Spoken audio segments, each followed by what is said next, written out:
Hey everybody, welcome to Seneca Lake Mysteries, the podcast where we explore the unusual, strange, and unexplained on New York's largest Finger Lake.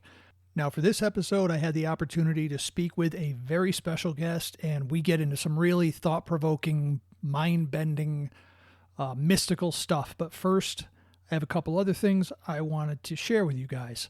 I'm recording this right now on July 6th, and earlier today, I had quite an adventure up on Connecticut Hill near the hamlet of Alpine, which is about 7 to 8 miles south of Watkins Glen. Now, the location is sometimes called the Alpine Portal because of the large number of reports of paranormal activity there, from ghosts to disembodied voices to orbs and UFOs to electronic or vehicle failures and even some Bigfoot reports. Now, I hadn't planned to discuss Connecticut Hill on this podcast initially due to it being a little bit further away from the lake and the area that I've been concentrating on, but due to the frequent requests I'm getting from you all telling me to check it out and the fact that it is connected to Seneca Lake via the watershed, I decided to keep it on my radar and to do an episode on the Alpine Portal in the near future. Now, I don't want to give away the whole story of my visit to Connecticut Hill today, but I'll give you a little preview. So a few weeks back, I was contacted by a guy named Rick who lives in Alpine and heard episodes 5 and 6 of the podcast, which prompted him to email me. He's been hunting on Connecticut Hill for years and has a pretty intimate knowledge of the terrain in that area. He told me that he found something very intriguing and mysterious in the middle of the woods in an area that's somewhat difficult to traverse and a good distance from the established paths of the Finger Lakes trail system. So Rick offered to bring me there, and I immediately accepted. So I headed down to Alpine this morning, met up with Rick, and we made our way into the woods. And again, you'll hear the full story in a future episode, but I will say that what we found was far more intriguing and mysterious than I had hoped for. Totally unexpected. Rick also filled me in on some other stories about the place that were pretty crazy too. So that's all I'm going to say for now, and I can't wait to tell you guys the whole story. Now, also, before we get to the guest, I wanted to give a shout out to a local business called Total Recall. Now, Total Recall is at 40 Castle Street in Geneva, and the owner, Cassie, has been a huge supporter of the podcast even before it was launched. You can find Seneca Lake Monster stickers in the store from Seneca Lake Mysteries, along with some small promotional cards for the podcast that she's been handing out to everyone who comes in, maybe whether they want it or not, I'm not sure, but she's out there championing the podcast, and I really appreciate it. Now, the shop itself, it's really cool. The front door entrance has the following on the window. It reads, Geneva Society for Cryptid Sightings and Hauntings. Now, this isn't an actual organization, at least not yet, but when you walk in, you'll enter what was designed to look like a paranormal office frozen in time. Now, I don't want to spoil too much, but the Seneca Lake Monster absolutely has a presence in that space. But it gets even a little weirder when you see the bookcase on the back wall actually slides to reveal the rest of the shop. And once you go into the shop, there's a huge variety of nostalgic and vintage, quirky, weird items from clothing to toys and beyond in the front part of the shop. It'll take a while to see everything, and once you're done there, you head back to the jungle room, which is a hangout area with wild offbeat art and a jungle theme to it. And if you keep moving, you'll enter an old school arcade with pinball and video games, and you can play unlimited games for one price. Then next up, you go through another door, and there's a board game room where you can dig into the huge collection of board games they have on the shelves there. And even the bathroom in this place was painstakingly decorated. No spoilers again, but you even gotta see the bathroom when you get in there. So again, Total Recall is at 40 Castle Street in Geneva, and you can find them on Instagram at Total Recall 315. So if you're in Geneva or you need a reason to go to Geneva, make sure to stop in, look around at Total Recall, and tell Cassie and or Josh that I sent you. And finally, let me introduce my guest. A few weeks back, after Soraya and I had talked about ley lines and earth energies on episode 6 of the podcast, I wanted to refresh my memory on the topic. About 25 years ago, I had a strong interest in geomancy or earth magic, but hadn't really studied it in years since then. Now, earth magic is described as the art of understanding, interpreting, and harnessing the earth's energy for transformation, healing, and spiritual growth, including the use of maps to identify geographic features and patterns to gain insights into our connection to the planet. So I was looking for info, and I came across a website of a guy named Dan Shaw, who is also known as the Vortex Detective. So I spent some time reviewing the massive amount of information on the site, and I decided to buy a couple of Dan's ebooks. So he replied, he sent me the ebooks, plus, I don't know if he wants me to tell you this, but plus other ebooks that he's written on the topic, and then generously offered to be a guest on the podcast. So of course I said yes, not only because I wanted to reacquaint myself with the mystical practice of visionary map reading, but I was also curious to hear Dan's take on how Seneca Lake fits into this art or practice. Now, I just mentioned Dan's generosity, and I know I mentioned it during our conversation that you'll hear in a second here as well, but I'll say again that from all my interactions with him, he's been incredibly kind, positive, and willing to share everything he's learned over the last nearly 40 years with the art of earth magic. So when he says he responds to every phone call and email, he means it. Geomancy is something that can be learned by anyone with an understanding of some of the basic principles. And it's quite obvious that Dan is not motivated by profit like some people who specialize in esoteric or mystical practices. Now, if you want Dan to do the work and create a custom map for your area, something that'll take him time to research and prepare, there'd be a fee. But if you're looking for everything you need to know to start exploring earth magic and geomancy on your own, it's all there for free on his website. Now, the website is vortexmaps.com. So if you want that information, it's right there to look for it. And yeah, if you have any questions about the subject, just ask Dan. I'll give you a quick summary of Dan's credits as well. Dan Shaw has been a student of alchemy since 1986 and began working with the science behind earth magic, geomancy, in 1991. He researches, appears on national media, authors books, leads tours, and does work for private clients. His TV and film appearances include Brad Meltzer's Decoded, Devil's Triangle, Alaska on the History Channel, Mysteries of the National Parks, Yosemite on the Travel Channel, and the documentary Ancient Tomorrow. Dan also consults for TV shows, including NBC's The Blacklist. So thanks again for listening. And now let's get into the conversation with the Vortex Detective, Dan Shaw.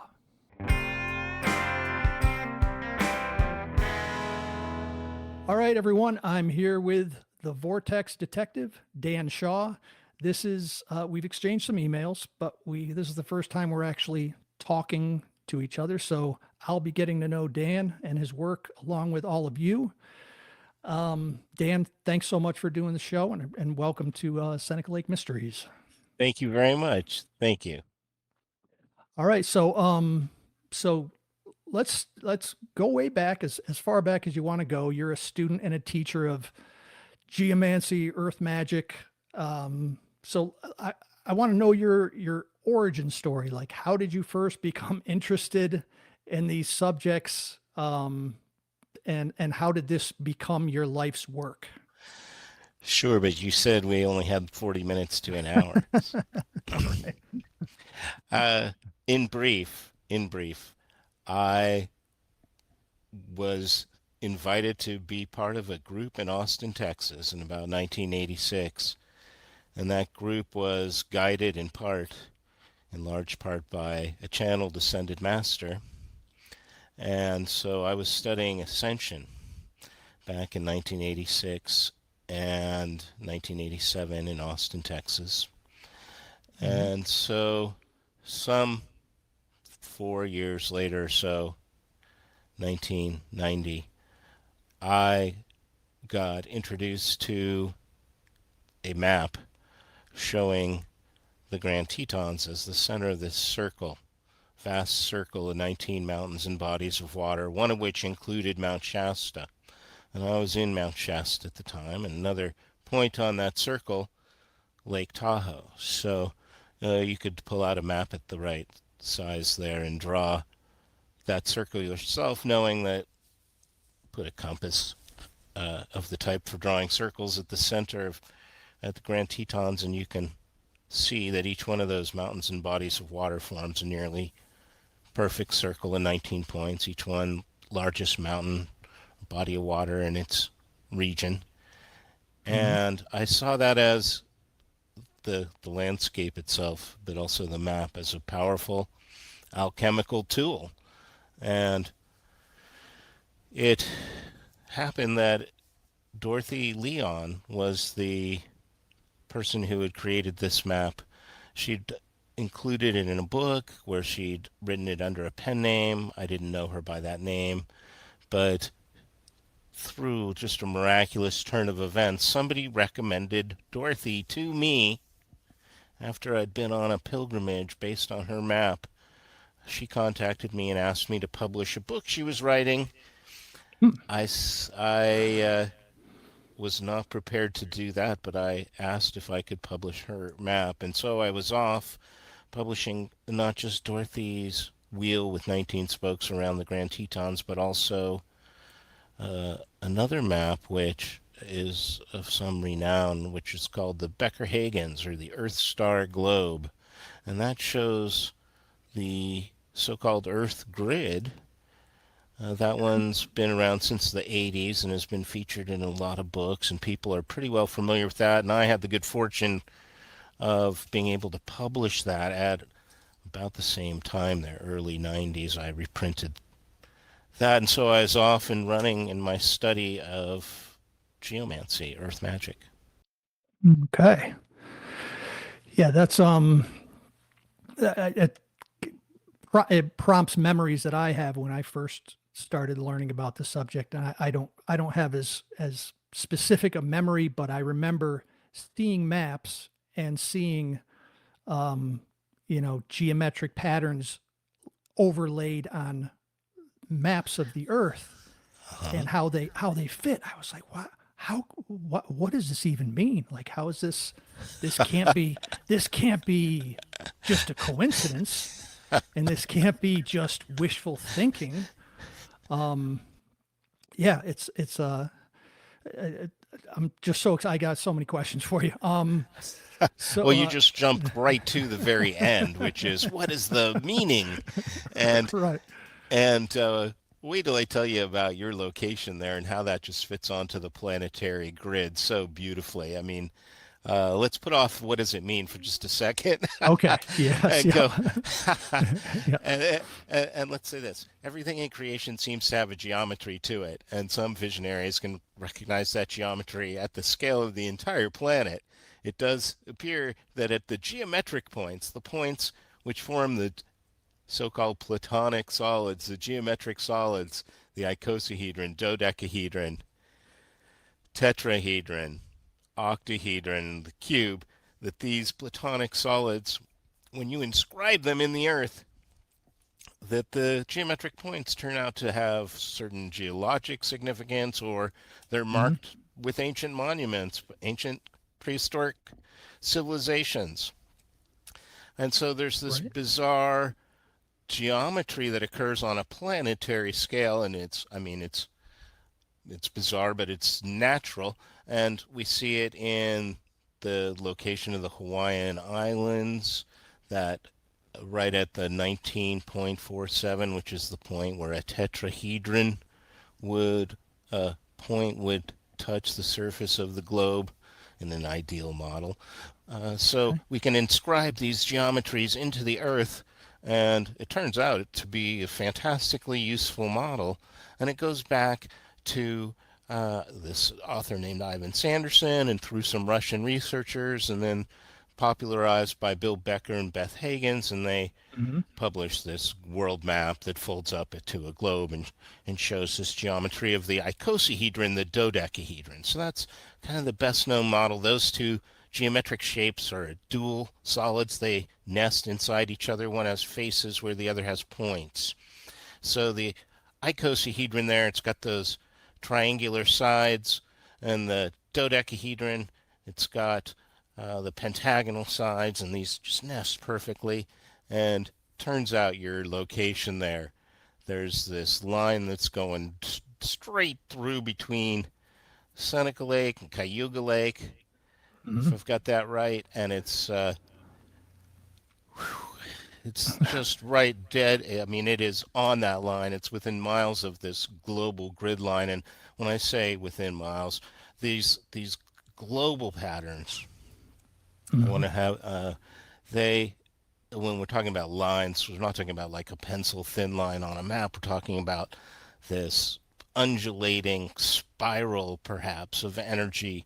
The line, the geometric lines, it's a good model. It's useful, and it's very useful, but you want to think of these lines, these edges of these geometric solids as like living, conscious, divine things, and they're expanding and contracting and responding to our presence. And so your location there, bam, it's just right on one of these global grid lines. So as I look at, I just found out about you a few days ago, Mm-hmm. and so I didn't have a lot of time to look at your location there, but bam, there it is, right on that global grid line. Now, this segment of line that we're talking about, it's 2,200 miles long, and I'm looking at your location. I'm thinking, by God, that's just like exactly halfway between the two global grid points. And I go and measure it out in Google Earth, and sure enough, it's 1,100 miles in either direction. And as I mentioned, Um, there's these. So you're like smack the center there, like you could say at a harmonic node, right between the on that line that passes between the two Finger Lakes there. And mm-hmm. then furthermore, there's these other geometric solids that nest inside as well. The cube. There's a number of ways of nesting the cube inside of the sphere or the Earth. And so some of those cube lines, turns out those cross at that precise point there. And then there's the icosahedron, and that one, there's three ways you can nest that one, and those lines cross right there as well. So you get this like uh, what do I want to say, sunburst of energy lines coming out right between those two Finger Lakes. Oh, wow. Okay. Yeah, that's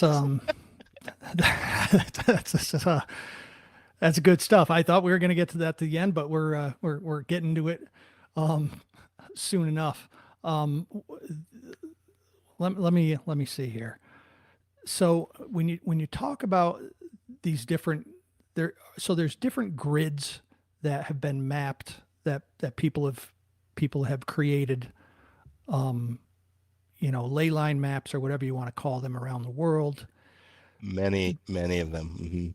Yes. So is it a I'm just curious about how so many different people, and there's so many different people who've looked at the same maps, and they come up with these different beautiful uh, geometries and designs and patterns. Um, how does that I don't know, how does that work? Well, a couple of different levels for sure. And one is that, as I said, everything in creation has a geometry to it. The shape has energy, and energy has shape. You've heard of pyramid power, yeah? Mhm. So shape has energy, and there's also a wonderful book called Shape Power. But energy also has shape. So we're recognizing this at this planetary scale, and we're saying, okay, well, there's this. We can recognize these, what we'll call vortex markers at these certain geometric points around the globe, the Bermuda Triangle, and etc. And Hmm. Seneca Lake, apparently. And so I don't pretend to understand everything about vortexes. I can't, shake the mystery out of it, so to speak. But Right. uh, I take a very geophysical approach to the subject. And so I start with what I think of as being the Occam's razor, the simplest explanation, which is the electromagnetism. And so I take a very geophysical approach, and other researchers will all approach the field from different angles. But I like to think that what I'm doing is the science behind Earth magic. So it does turn out that electromagnetism is a very rich field to mine for clues to how places might affect us. And I'm in the field because I'm interested in the alchemy and the personal and planetary ascension, and using these earth energies as a way of transforming ourselves, our consciousness, and our physiology. So the idea is that there's no separation between ourselves and this energy ocean in which we swim. And as we move through it, and through time, through the cycles of time, that we're awash in these electromagnetic energies, for better, for worse, but that we can be aware of them, and we can maybe mitigate certain negative natural and man-made energies, and then we can take advantage of those things as well for our own physical healing, our psychic opening, and for harmonizing the planet. So that now we've jumped to the end, and what is Yes. meaning, meaning, and it's hopefully to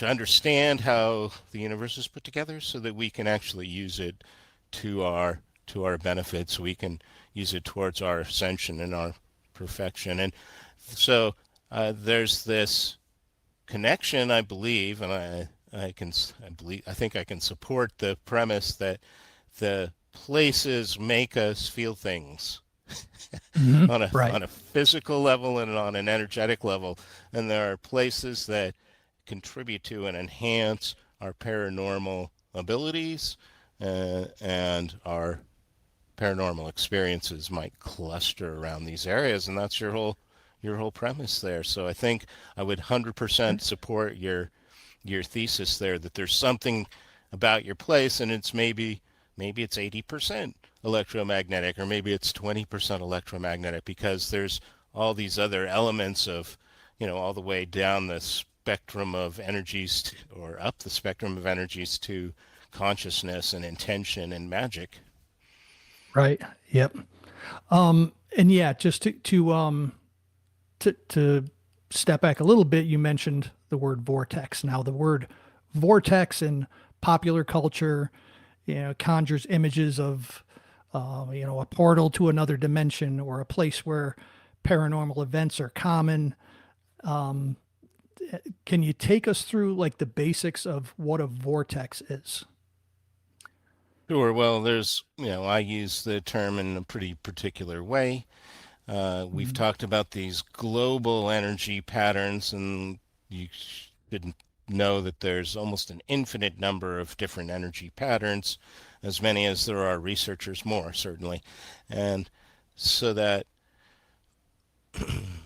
where on the global scale, we're picturing these rings of energy like equators, great circles of energy that wrap the earth like violin strings, like a ball of twine, that are vibrating at a certain frequency, and those interact and create different types of energies. And so, just in kind of loose parlance, you'd say that a vortex is where these energy lines cross.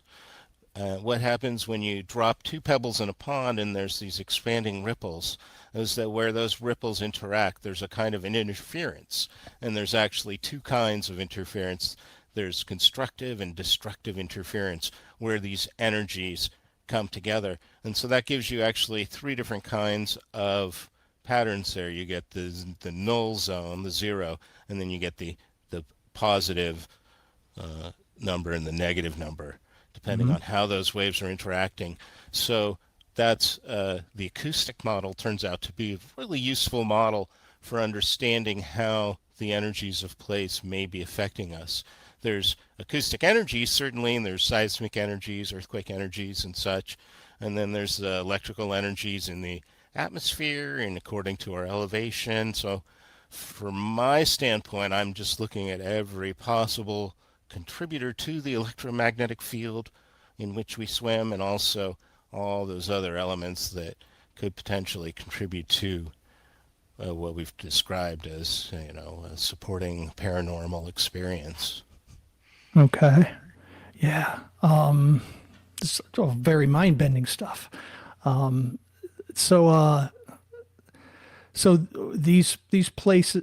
Well, first, so vortexes in you, in your from your standpoint, are there, I would imagine that there are different types of them. There are different levels. Like there might be one place that has, a certain level of energies, and then other places where it's much more powerful. Um, is that Hmm. accurate? Hmm. Sure, there's many different nuances in the kinds of energies that you're going to experience as you move around, mostly the surface, but also you might go into a cave or, chasm or something like that. So as you're moving around, as you're swimming in this sea, this churning sea of electromagnetism, again, to kind of oversimplify, you're exposing yourself, your cells are all operating on these very minute electrical differentials and such. So you're exposing your physiology and your consciousness to these different energies as you move around and over these time cycles. And there's every reason to believe that humans actually do have the potential for magnetic sense, because we've got magnetite in our Hmm. brain, in every cell of our brain, in our larger concentration in our sinuses. So, like other species, we could potentially have this magnetic sense and not just be like, oh, that's north, but actually be subtly and profoundly influenced by these energies all around us. So the premise then is that at certain points, maybe it's geometric points, again, oversimplifying, Hmm. but at certain points that we are sensitive, we feel these energies, whether it's a summit or whether it's maybe an alignment of points or a point in a geometric pattern, maybe an equilateral triangle or something. We Hmm. we may have an experience, and it may be chills, or the hair standing up on the back of your neck, or you may experience like a little electrical charge or change in temperature. I think it's different for everyone, but we can become more aware that these energies may be coming from the place itself. It may be some spirit or ghost or some other source, but Hmm. one one plausible explanation is that we're actually feeling an energy from the place, and so we can attune ourselves to that, and through dowsing and other means, learn to be more sensitive to these energies and then to manipulate them. And that might be like through feng shui type of work, or it might be through more like building monuments and placing stones and that kind of thing. Sure. Um, and yeah, and in these places, I mean, I'm curious about, in a lot of these places you'll find, whether it's, pyramids or stone piles and everything in between, you'll find ancient remnants of civilizations and people who seem to want to mark very important places on the earth. But also you'll you'll often see, I mean, Washington D.C. is the perfect example. I mean, that's just one giant occult complex. I mean, with the founding fathers of our country Mm-hmm. were Mm-hmm. very, you might even say obsessed with with these energies and sacred geometry and all of this. Do you do you do you think that are the, so let's say there's a place and there's a old church that was built there. Were these, do you think these places were built by people who understood who really had a deep understanding of these energies and how they interact and how they affect us, and they chose to put these places in these put these structures in these places, or Hmm. is it also it's maybe a subconscious thing where they just kind of felt like, oh, this is the place to put this.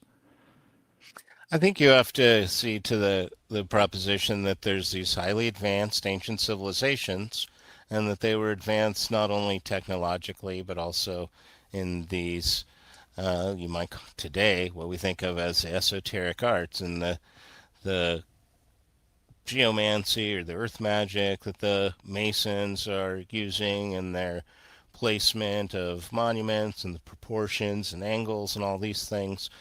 You have to it's demonstrable by the ancient Yeah, monuments that they were well aware of all these things, and the speed of light and the function, the pi ratio, and all these things are embedded in these ancient monuments. So I think that argument is already been decided.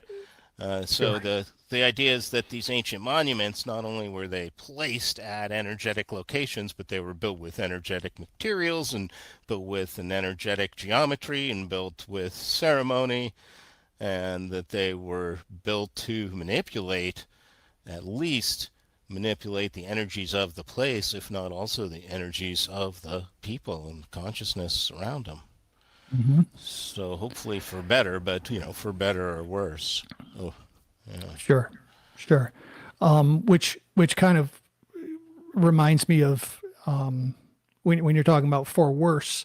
There's a place here in between Seneca Lake and Cayuga Lake, formerly known as the Seneca Army Depot, Hmm. and that was built. It was the building was completed like weeks before World War II began. World War II was on the horizon, so it was decided that there needed to be these weapons storage facilities Hmm. in the four corners of the continental U.S. And in this corner, it ended up being right there between Seneca Lake and Cayuga Lake. There were Hmm. 150 farm families that were displaced. The government found this area, 11,000 acres, and it was perfect because for their needs, because there were uh, railroad lines, two railroad lines running through the area. But Hmm. also they chose it because there was a there was shale bedrock underneath the ground in some places, within 8 inches of the surface of the topsoil. And when they put in these big concrete igloos to store the weapons, the idea was if there were accidental explosions of these weapons, they would the bedrock underneath would prevent the would make the explosion go straight up rather than side to side and explode more of the weapons. But I've always so Okay. that the Seneca Army Depot ended up from it was opened right before World War II. It closed right after the first Gulf War. They supplied weapons for every single U.S. military action around the world for all of those decades. They had one of the main nuclear weapons storage facilities was also built there in the late 50s. Yeah. So it was a place. I mean, for the people who live around here, it can be a little complicated as far as people's feelings about it because it was a big part of the community. A lot of people worked there, the non-commissioned officers and civilian employees. It was huge for the local economy, and it was an important part of people's lives. At the same time, it was this factory for war and destruction and suffering around the world for decades. And some people say that maybe the majority of the weapons and supplies, whether it's vehicles, uniforms, everything came through Seneca Army Depot. And now it's, of course, closed, but it also has a population of white deer. in 1949. An officer on the property saw a male and a female pure white fur white-tailed deer, and the commanding officer uh, told everyone that no one was allowed to kill these deer. So this population of these beautiful white deer ended up living within this fenced-in area during the time the Army Depot was in use. And then after it closed, they still are there. And now the Army Depot has been taken over by private entities who have a museum there. So it's a museum to the Army Depot, but they also have white deer tours. You can go there and see the white deer. Um, and yeah, so it's a really unique place with a remarkable history. And I'm curious what you think about like this. Is this? I mean, I see this as an example of whether consciously or subconsciously, this location being chosen, and maybe the energy of this area being manipulated and used in a way that was Mm-hmm. ultimately very destructive. Mm-hmm. Well, definitely researchers have made the argument that parts of the Earth grid have been militarized. You do Mm-hmm. see a lot of correspondence between the nuclear materials, government installations, and grid points. And another, what I would call a vortex marker, is unusual plant and animal species. So there's this flow chart that goes from where you have unique, or rather, where you have ore and mineral deposits that'll affect the electromagnetic field. You'll Mm-hmm. have unique soil types, and that'll lead to unique plant and animal species. So you often find at these energetic points that the landscape is lush.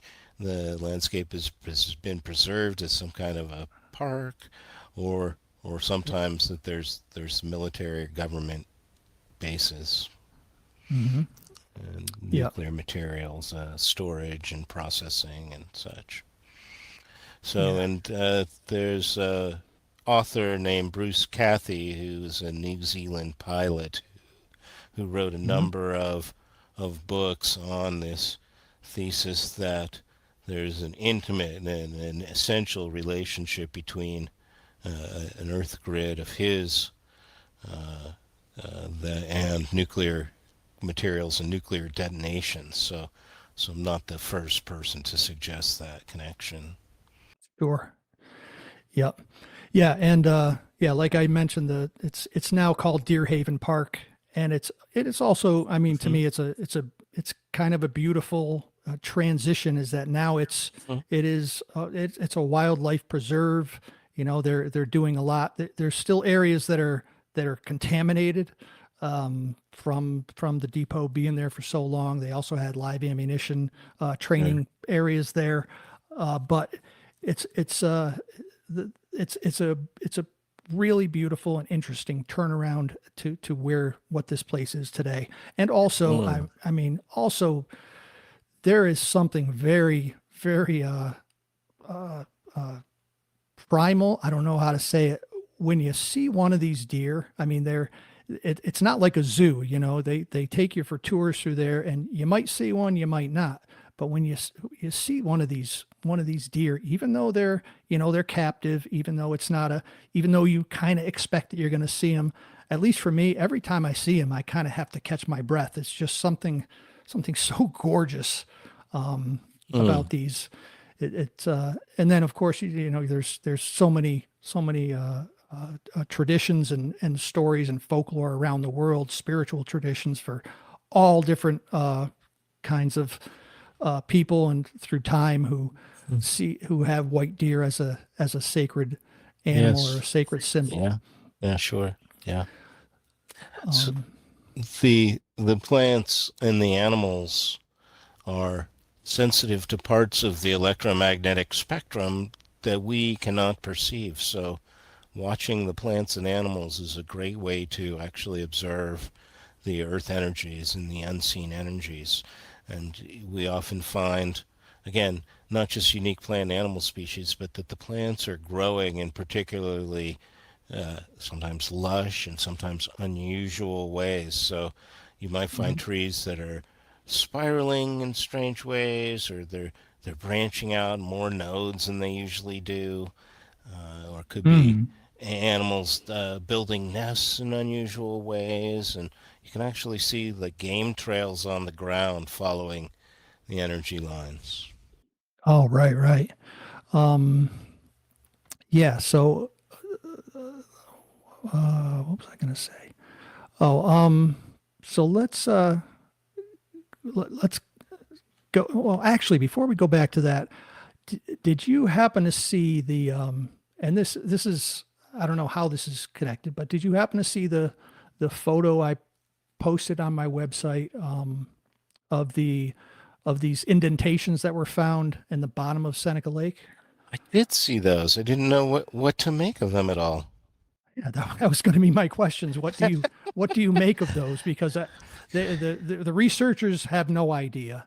It's really fascinating to me that there's so many of them, and some of them are, and many of them look almost perfectly round.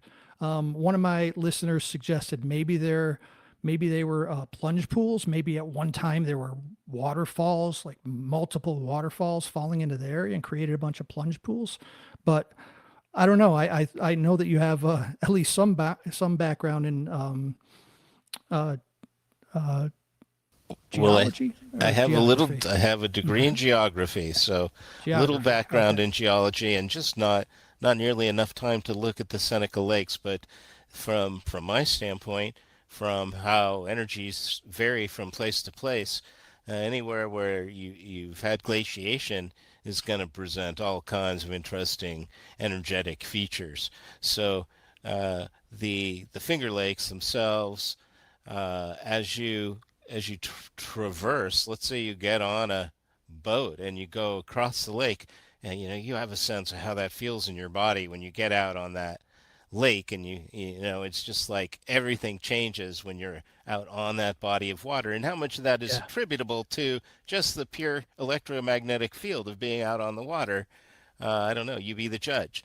We're all sensitive in different ways, but uh, then you've got the glaciers have basically scoured to bedrock, as you said a little bit earlier, and you can actually get maps of depth to bedrock. And from my standpoint, that's always pretty interesting. Sometimes that bedrock is actually got electrical currents going through it. It may have piezoelectric quartz. Quartz crystal is piezoelectric, so you may have, Hmm. and when soil is wet and has minerals in it, metals, you've got electrical currents, electrical conductivity, and resistivity in the soil, and then you're in a certain proximity to it. You may be in the second story of a building, you may be wearing insulative soles on your shoes, or you may be in direct contact with the electromagnetism of bedrock. And into a certain sense, it's like quartz crystal. In a certain sense, it's like vibrating at a certain frequency. It's carrying like seismic waves or whatever it might be. So that proximity to bedrock is always pretty interesting to me as well. And then you've got all the changes in elevation.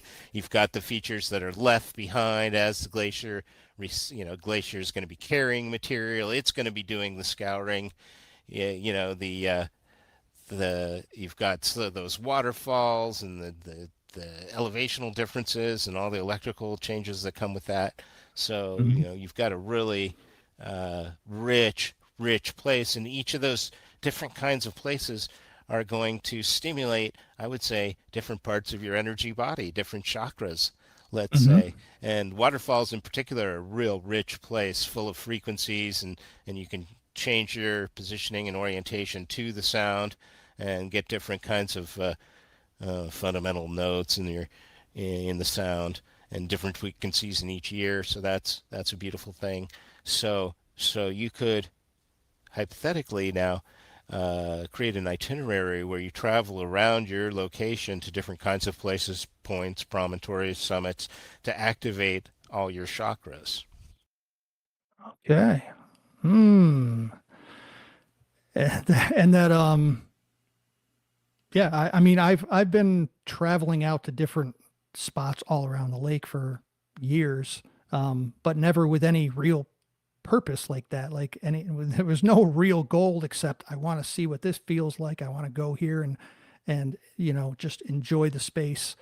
And also just to go back a little bit, that area where all those pock marks are in the bottom of the lake, that's in the the southern third of the lake, which which is an area on the eastern shore of the lake is known as the Banana Belt.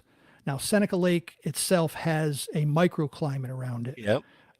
due to the warmth of the water. It never freezes. The lake is frozen over, I think, 3 or 4 times ever in history. It's always moving, very dynamic underwater movement all the time.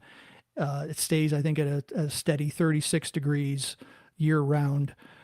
So there's a microclimate around the lake, which makes it a world class uh, area for growing grapes, and there's all kinds of wineries here.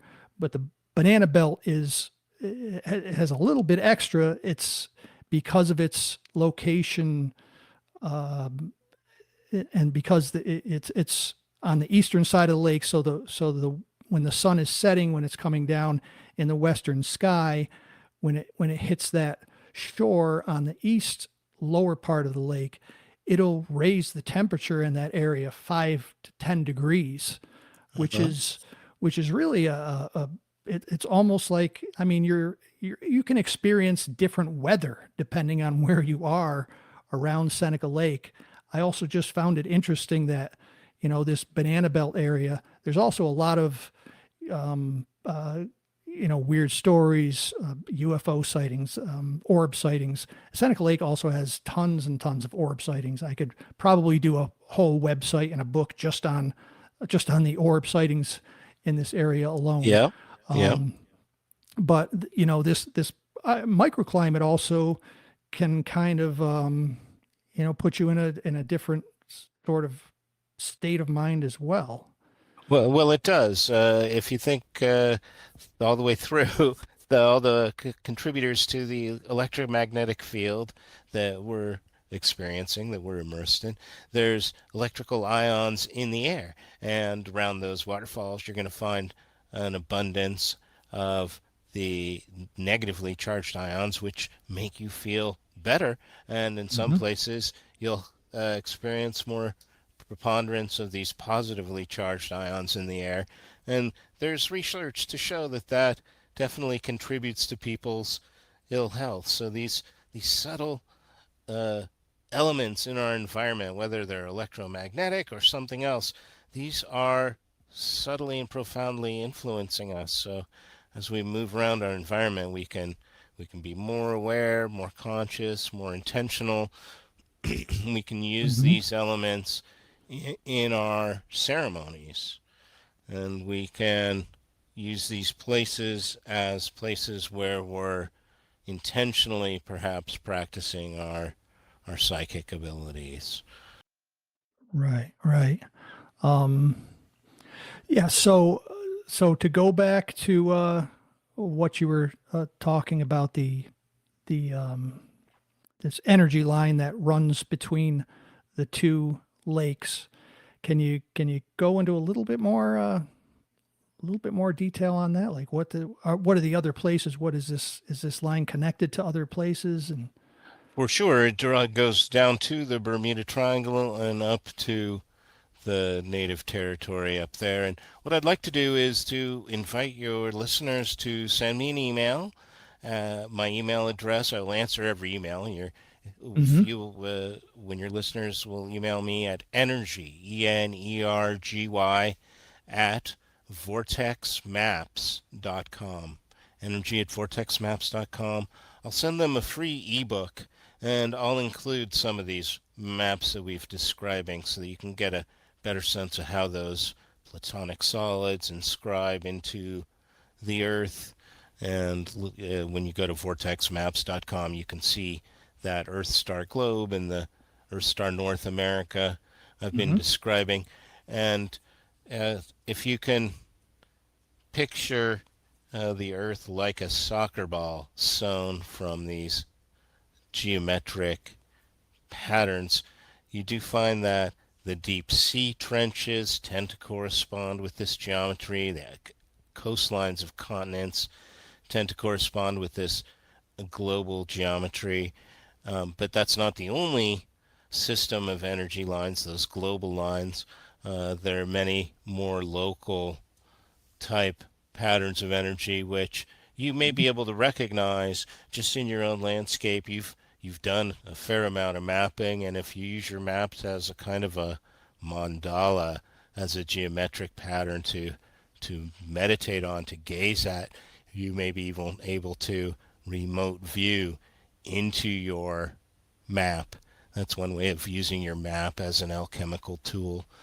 Some Hmm. people are learning to dowse their maps, dowsing maps as though they were on the landscape itself, and that's another kind of alchemical, magical way you can use maps. Yeah. Okay.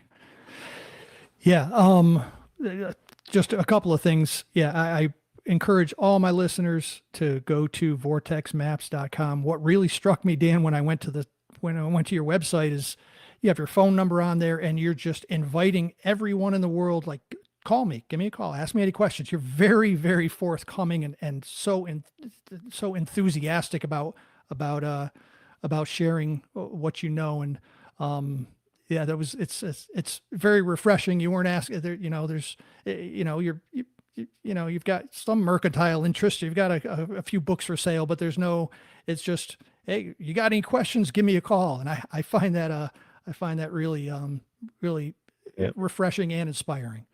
So, Absolutely. Same offer for your listeners there. If you go to vortexmaps.com, my phone number's at the top. Give me a call. I'll respond to all calls. So there's nothing I'd rather do than talk about these the science behind Earth magic, let's say. mhm, And just to give my elevator pitch, if you'll allow me, absolutely. I like to say there's an infinite amount of energy available everywhere, all the time, for our physical healing, for our psychic opening, and for harmonizing the planet. Okay. Yep. I love that. Um, and just so my listeners know as well, I sent you a link to a Google map that I've been putting together for the past few years. That's actually a sort of an edited one. I have one with many more piece of information, but it's basically I took the Seneca Lake area and I've put points and mapped out where there were UFO sightings and some of the higher peaks and all the waterfalls and all of these special or unique points and spots around the lake that I've learned about over the past 5-10 years. And I'm going to yeah I'm gonna make sure that I keep revisiting this map and seeing what and meditating on it and seeing what comes out, because I've just had this all through this process of gathering the stories to putting up the website. There's always uh, this motivation underneath it all where I want to know why. I want to know what it means and if it means something, because I'm past the point of considering whether this is a place where very unusual or unexplained or paranormal, whatever you want to call it. It's a very special place, and I know that it's different than anywhere else in the world, and it has these special properties. And I love the idea of just trying to put the pieces of the puzzle together and seeing how it can I guess enhance my life, enhance other people's lives, and make and just even from the just basic standpoint of people who live around here just having a more of an appreciation and a different type of appreciation for where they are and where they live. Because, you talk about us, we're always surrounded by and swimming in these energies, and these energies are even part of us.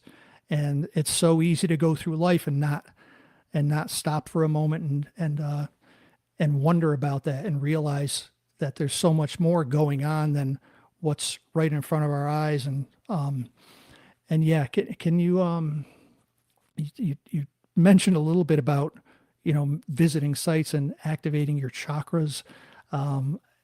Is there any more you can sort of recommend or suggest or talk about ways to acknowledge and celebrate and and these places, these energies, and how that can heal us? Mm-hmm. Yeah, yeah. Well, many of us are going to visit these places because of their natural beauty, and we're going there with joy, and we're going there and we're being restored, and we may not be going about it in this same kind of self-conscious way as I am about, oh, okay, there's these subtle energies here, but people on some level, consciously or unconsciously, we're drawn to these energetic places. And Mhm. we can go there even more in the spirit of pilgrimage. We are preparing to go, we're being mindful, we're maybe choosing certain austerities. We're going to give up sugar in the days leading up, or give up alcohol, or whatever might be austerities in preparation for the journey. Mhm. We're deciding what to leave behind, what to take with us as we go. There's hardships along the way of any pilgrimage. We come to certain thresholds. Often the inner sanctum is beyond a third threshold, so we're going to recognize and acknowledge thresholds along the way.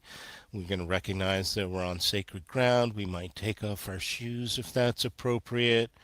We're going to leave no trace, maybe bring a garbage sack and take some trash out with us if we Mhm. can. We're going to be there in joy and gratitude and just as present as we can be, maybe conduct some kind of ceremony, maybe leave some kind of an offering that might be a flower or some seeds, something of that nature, something that's not going to impose on the place. And we may sanctify the place. There's an energy of the place itself, and then there's an overlay of consciousness very often. And the places that we're talking about, these energetic places, they're often what I like to call islands of infinity. There's very little human consciousness overlay there. The veil between worlds is thin, and there's this experience that it's totally connected to every other place. Yeah.